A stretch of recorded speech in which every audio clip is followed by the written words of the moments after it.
વડોદરાની મધ્યમાંથી પસાર થતી ઐતિહાસિક વિશ્વામિત્રી નદીના બ્યુટિફિકેશન અને તેને ઊંડી કરવાની કામગીરી વિવાદોના પમળમાં ફસાઈ છે. વડોદરા મહાનગરપાલિકા દ્વારા કરોડો રૂપિયાની સરકારી ગ્રાન્ટમાંથી શરૂ કરાયેલ સફાઈ અને ખોદકામની પ્રક્રિયાને ખાનગી એનજીઓ અને સામાજિક કાર્યકરોએ સ્થળ પર પહોંચીને અટકાવી દીધી છે, જેને પગલે તંત્રમાં ભારે ખળભળાટ મચી ગયો છે.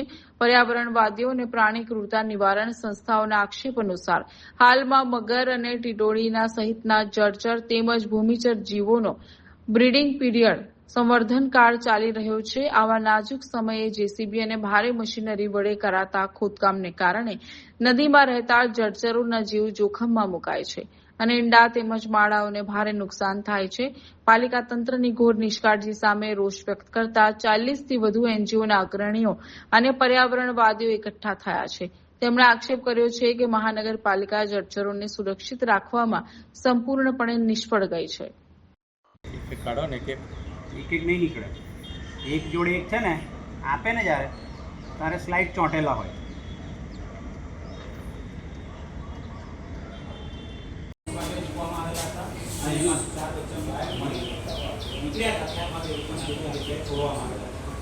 મારું નામ રમેશ જી યાઈસ, GSPCS સંસ્થા એન્ડ વાઇલ્ડલાઇફ SOS અને તમામ બરોડાની એનજીઓ સાથે ગઈ સાલ જે કામગીરી કરવામાં આવેલી, અમે આ વર્ષે બી જે નદીની ગઈ સાલ જે કામગીરી કરવામાં આવેલી એ વખતે બી કોઈ નોર્મ્સ કે બધા નહોતા કરવામાં, એટલે મિટિંગો કરીને બધા જોડે સંકલન કરીને 43 માણસો મૂકવામાં આવેલા.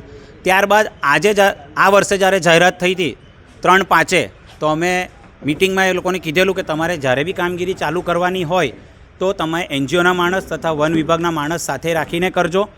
તો મારી અરજી 20/3ની હતી, પછી 30/3 અરજીને એ લીધું. તારે એનજીટી તથા કોર્પોરેશન સાથે રાખીને એવું કીધેલું છે કે અમારે 2-3 જગ્યાએ કામ છે, અમે લેખિત પરવાનગી લઈ લઈએ છીએ, તમારા માણસો આપજો. તો અમે એ વખતે 3 માણસો આપેલા અને એના પછી 2 કરેલા, એટલે ટોટલ 5 માણસ. પણ ત્યાંથી લઈને અત્યાર સુધી અમે લેખિત કરી રહ્યા છે કે એનજીઓના માણસો તમે લો, એની લેખિત પરવાનગી લો, ત્યાર પછી કામગીરી કરો અને બીજા કામ તમે ચાલુ કરો.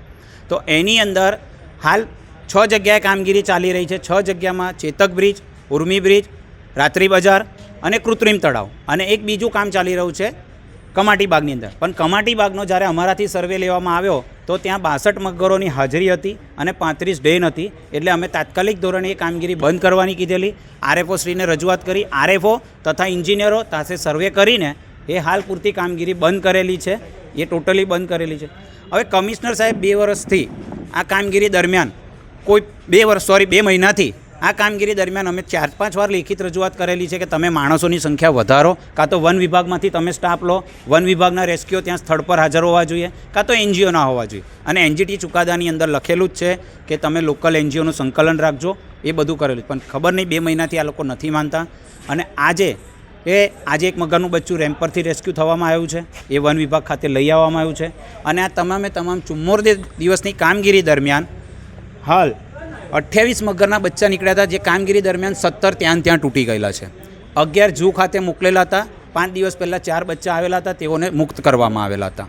એમાં ટીટોડીના ઈંડા, તીતરના ઈંડા, સાપ, એક વનિયરનું મૃત થયેલું છે, સાપનું બી મૃત થયેલું છે, અને 9 સાપ અમે પાછા છોડેલા છે. આવી જ રીતના જો ચાલશે એટલે અત્યારે આજ બપોરે અમે એવું કીધું કે આ વન્યજીવને વધુમાં વધુ નુકસાન થઈ રહ્યું છે, આ લોકો સાંભળતા નથી.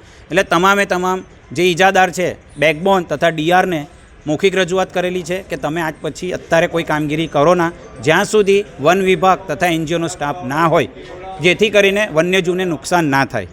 તમામ મંજૂરી આવ્યા પછી કરે. અને આપના માધ્યમથી કહું છું, કોર્ટનો હુકુમ છે, અને જો કમિશનર સાહેબ કન્ટેમ્પ ધ કોર્ટ કરતા ઈચ્છતા હોય તો અમે કોર્ટ ટ્રાય જઈશું, અને કન્ટેમ્પ ધ કોર્ટમાં મ્યુનિસિપલ કમિશનર જોડે અમે આ ગુનો દાખલ થશે કે યોગ્ય પગલાં લેતા નથી.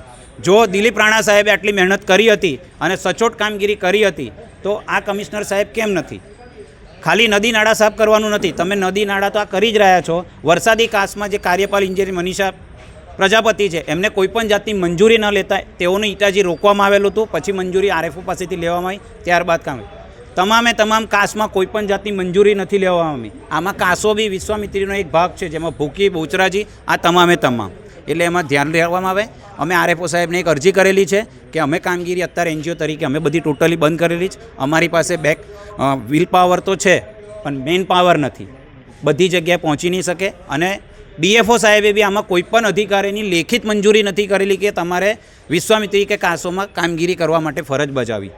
એ રીતના જે અત્યારે એક અરજી કરેલી છે. જો આ દરમિયાન જો કોઈ બી વન્યજીવ આજ પછી જો નુકસાન થશે તો તમામ અધિકારીઓ પર આના પર ગુનાહિત દાખલ કરવામાં આવશે.